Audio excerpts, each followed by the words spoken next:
شراب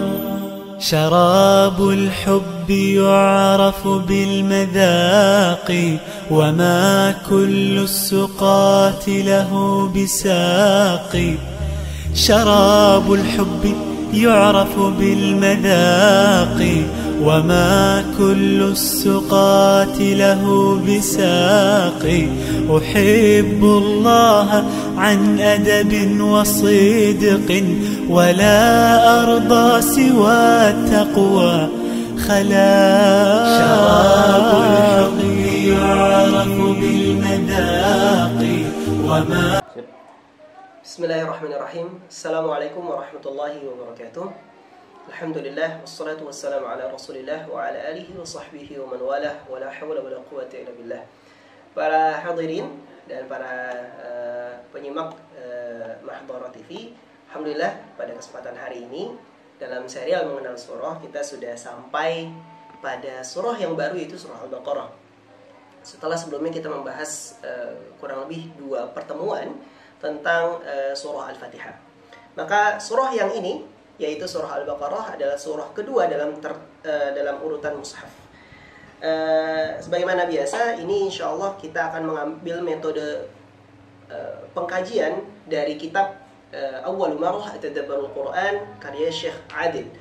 Ya, di sini disebutkan as-surah madaniyah wa adadu ayatiha 286. Jadi surahnya madaniyah.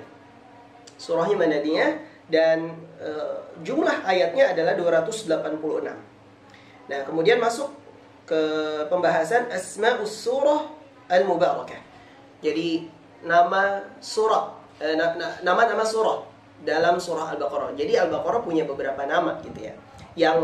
Yang masyhur di kita dan yang terpakai di mushaf adalah Al-Baqarah. Tapi ternyata ada lain, para hadirin semua. Yang kedua setelah Al-Baqarah tadi, Az-Zahra atau Az-Zuhra gitu. Kemudian As-Sinam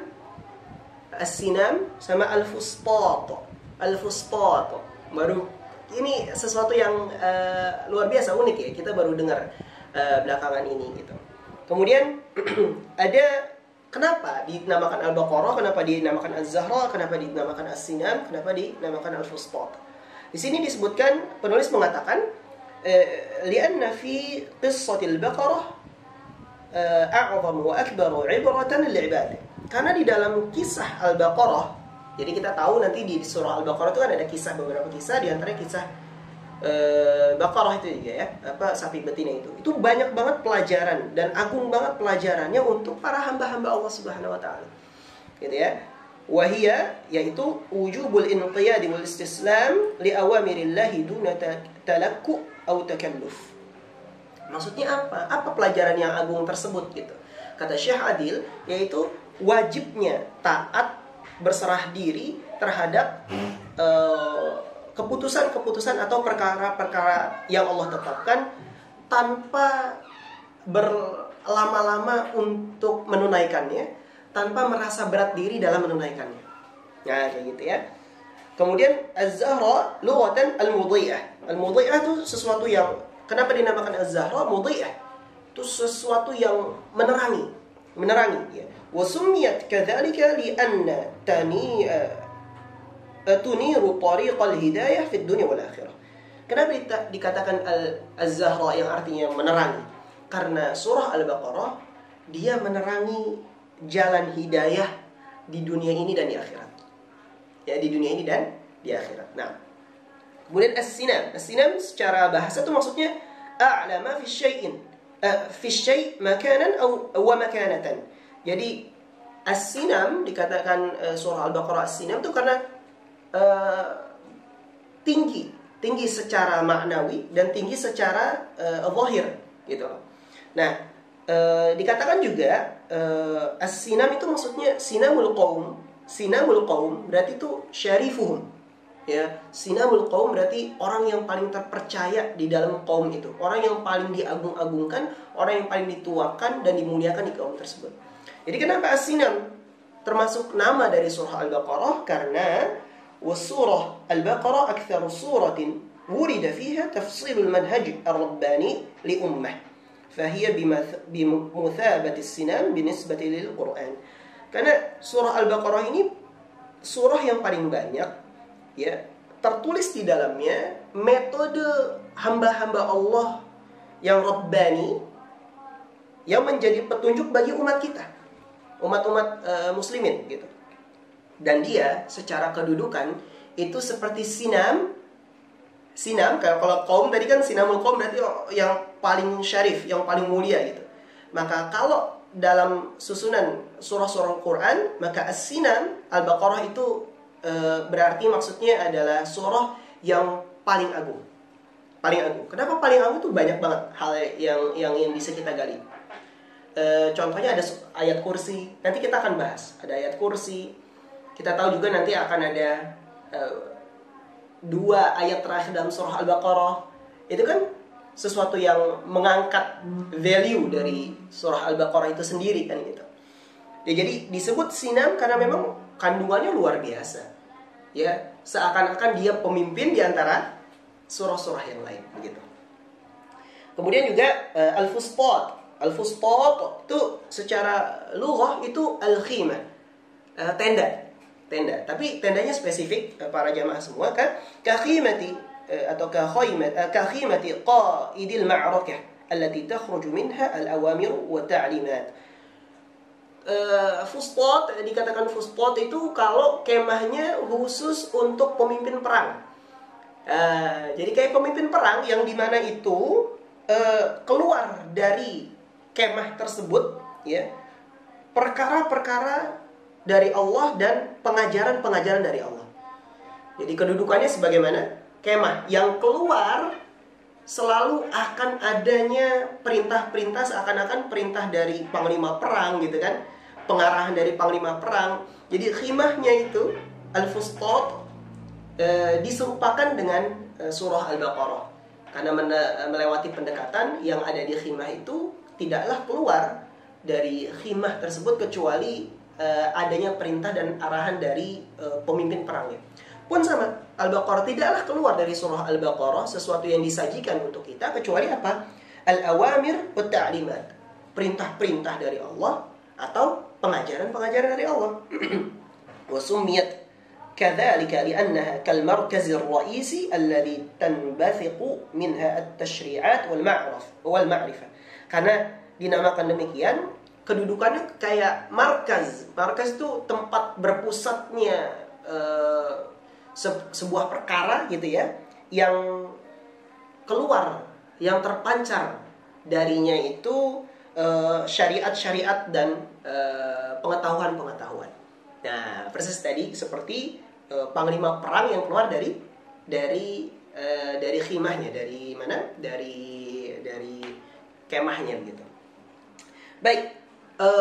Juga para jamaah dirahmati Allah Subhanahu wa taala, ada juga hal-hal yang datang dari fadilah-fadilah surah Al-Baqarah. Di antaranya dari Abu Umamah Al-Bahili radhiyallahu taala anhu bahwa Nabi SAW bersabda, bacalah Al-Quran, sesungguhnya dia akan menjadi syafaat di hari kiamat nanti untuk pembacanya, untuk sahibnya gitu ya.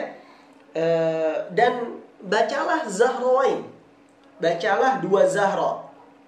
Bacalah 2 Zahra. Di antaranya nanti Zahra itu tadi ya, nama lain dari surah Al-Baqarah. Dan Zahra berikutnya adalah setelah surah Al-Baqarah, itu surah Al-Imran. Ya, bacalah 2 Zahra, yaitu surah Al-Baqarah dan surah Al-Imran. Fa innahuma, karena sesungguhnya keduanya datang di hari kiamat seakan-akan keduanya itu kayak awan, ya,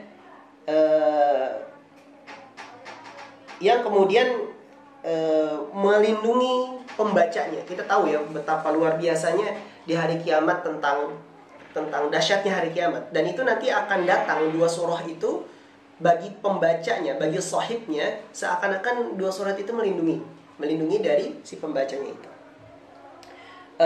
Iqra'u surat al-Baqarah fa inna akhadhaha, karena sesungguhnya bacalah surah Al-Baqarah, karena sesungguhnya mengamalkannya, akhadh itu maksudnya mengambil kemudian menerapkan dalam kehidupannya.